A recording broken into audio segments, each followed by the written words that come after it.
Salut à tous et à toutes, bah voilà, je me présente, je m'appelle Mathis et ça c'est ma petite sœur Alice. Donc aujourd'hui on va vous apprendre comment faire un gâteau au yaourt facilement. Donc où à la fin on pourra ajouter des petites pépites de chocolat. Donc pour commencer, vous aurez besoin de 4 œufs, un yaourt à la vanille, donc nous c'est juste un yaourt fait maison mais vous pouvez utiliser un yaourt à la vanille, donc plutôt naturel bio, ça serait peut-être meilleur. Ensuite, surtout le pot de yaourt, il ne faudra surtout pas le jeter parce qu'on va s'en resservir pour doser. On ne va pas utiliser les grammes, on va s'en servir à chaque fois pour doser. Donc ensuite, on aura besoin de 2 pots de sucre. Donc on mettra 2 fois du sucre dans le pot entier. 3 pots de farine. Donc nous on a cette sorte de farine là. Une poudre à lever en sachet. Donc on va avoir besoin d'huile aussi. Et des graines de chia, ainsi que un peu d'arôme naturel de vanille. Donc et pour terminer, vous pouvez rajouter, donc nous on va rajouter du chocolat comme ça, donc des petites pépites de chocolat, mais aussi vous pouvez rajouter de la pomme. Donc pour commencer, on va casser les 4 œufs, donc on va mettre les blancs et les jaunes au même endroit dans le saladier. Donc on fait ça directement.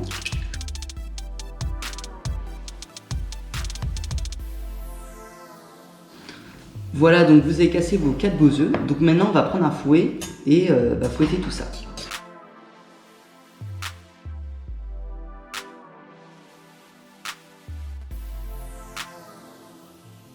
J'ai terminé, donc là, c'est bon. Donc ensuite, ce que vous allez faire, vous allez prendre votre yaourt vanille et vous allez verser le tout avec les œufs. Donc surtout, comme je l'ai dit, faites attention à ne pas jeter le pot. On va s'en servir tout de suite.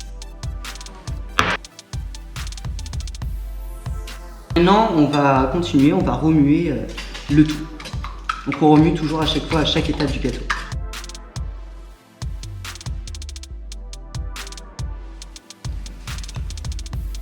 Donc voilà, comme je l'ai dit, on va se resservir du pot et on va mettre 2 pots de sucre.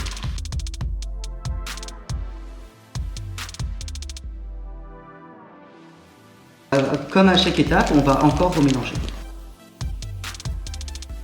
Maintenant, comme c'est bien assez mélangé, on va prendre notre farine. Et comme j'ai dit tout à l'heure, on va mettre 3 pots de farine.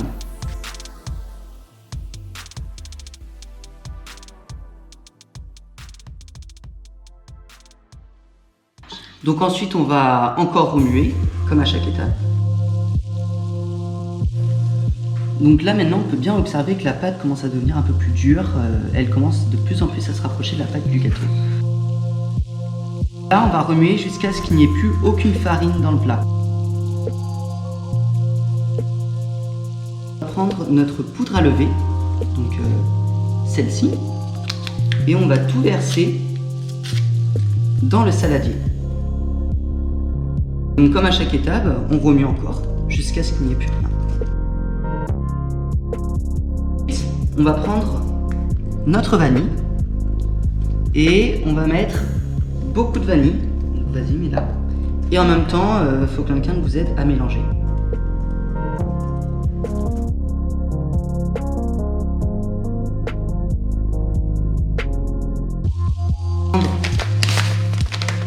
Nos graines de chia, donc attention, pas n'importe lesquelles, les graines de chia noires. Et je les mets ici. On va les mettre dans le plat.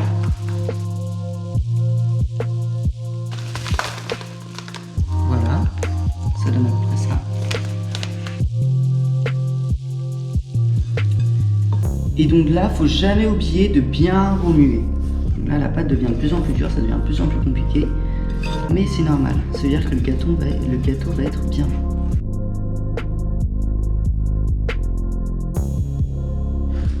Donc là ensuite on va prendre de l'huile. Donc on va en mettre un tout petit peu dans le plat pour pas que le gâteau colle au plat dès qu'on va découper les parts quand vous allez le manger.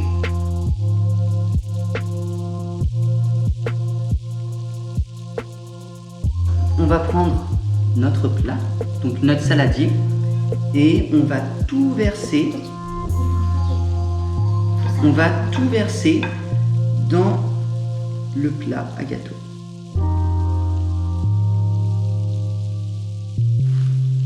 Donc voici le yaourt nature.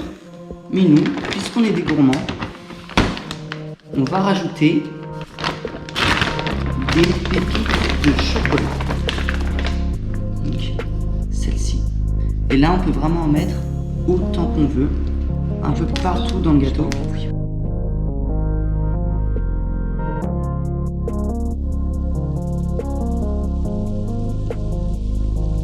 Là,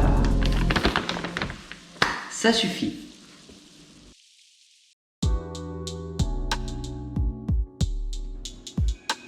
Donc voilà, ensuite on a notre gâteau comme ça qui n'est pas encore cuit. Donc ce qu'on va faire, là on a sorti une plaque de cuisson, on va le poser dessus. Et là, on va d'abord ouvrir notre four. Donc on va ouvrir notre four.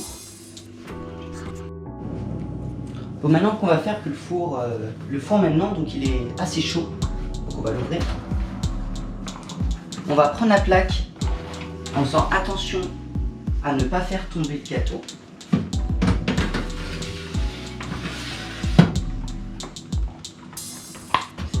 Et mettez le gâteau à cuire à 250 degrés pendant 20 minutes, puis à 180 degrés pendant 20 minutes aussi. Mettre le gâteau à cuire à 180 degrés pendant 20 minutes servira à ce que le gâteau soit assez cuit mais sans trop brûler. Donc là maintenant on peut voir le plat encore dans le four. Bah voilà, merci beaucoup d'avoir visionné ma vidéo. Donc ici on peut voir le gâteau que j'ai pu faire dans cette vidéo, donc terminé, qui était bien bon. Donc merci beaucoup d'avoir visionné ma vidéo et n'hésitez pas à lâcher un petit commentaire et un pouce bleu. À bientôt!